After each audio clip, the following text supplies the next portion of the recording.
வணக்கம். நம்ம சேனலில் இன்றைக்கி ரொம்பவும் சூப்பரான எக் புர்ஜி ரெசிபி பார்க்க போகிறோம். டக்குன்னு 2 நிமிஷம் தான். மேகி தான் டக்குன்னு 2 நிமிஷத்தில் பண்ணணும்னு இந்த முட்டையும் கூட நம்ம 2 நிமிஷத்தில் புர்ஜி பண்ணிடலாம். வெங்காயம் எதுவும் அறுக்க தேவையில்லை. பேச்சுலராக இருக்கீங்க, இல்லை நீங்கள் பிரேக்ஃபாஸ்ட்டு ஸ்கிப் பண்ணுறீங்க, பாயில்டு எக் சாப்பிட பிடிக்கலை அப்படின்னா நீங்கள் இந்த முட்டை புர்ஜியை கண்டிப்பாக ட்ரை பண்ணுங்கள். ஈஸியாக செஞ்சிடலாம். ரொம்பவும் ஈஸி தான். பாருங்கள், ஒரு 4 பல்லு பூண்டு அதை க்ரஷ் பண்ணிக்கலாம். அப்படி இல்லைன்னா நீங்கள் குட்டி குட்டியாக கூட சின்னதாக ஃபைனாக சாப் பண்ணி கூட எடுத்து வச்சுக்கோங்க. நல்லா க்ரஷ் பண்ணிடலாம். இப்போ பேனை காய வச்சு அதில் 2 ஸ்பூன் பட்டர் போட்டிருக்கேன். பட்டர் இல்லைன்னா நீங்கள் 2 ஸ்பூன் நெய்யும் கூட போட்டுக்கலாம். அதுவுமே டேஸ்ட் ரொம்ப நல்லாயிருக்கும். இல்லைன்னா நம்ம சாதாரண எண்ணெயே கூட ஆட் பண்ணாலுமே இந்த முட்டைக்கு ரொம்ப நல்லாயிருக்கும். இப்போ பட்டர் நல்லா காஞ்சதுக்கப்புறமா நம்ம க்ரஷ் பண்ணி வச்சுருந்த அந்த பூண்டையுமே அதில் சேர்த்து நல்லா வதக்கிடலாம்.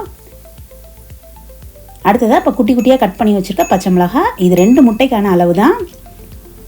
இப்போ கொஞ்சமாக கருவேப்பிலையும் ஆட் பண்ணி அதையுமே அதில் வதக்கிடலாம். நல்லா ஃப்ளேம் மட்டும் கொஞ்சம் சின்னதாக வச்சுக்கணும்.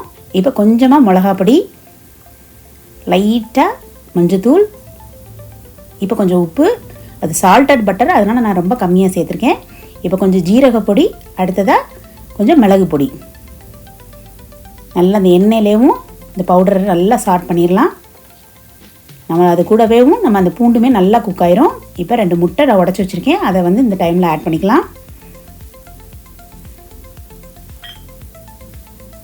அவ்வளோதான்.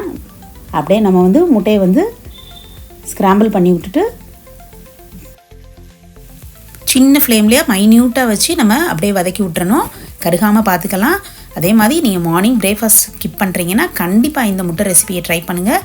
2 ஸ்பூன் நெய் போட்டுட்டு மார்னிங் இந்த மாதிரி வதக்கி சாப்பிட்டுட்டு நீங்கள் போனீங்கன்னா உங்களுக்கு ரொம்பவுமே ஹெல்த்தியான ரெசிபியும் கூட இது.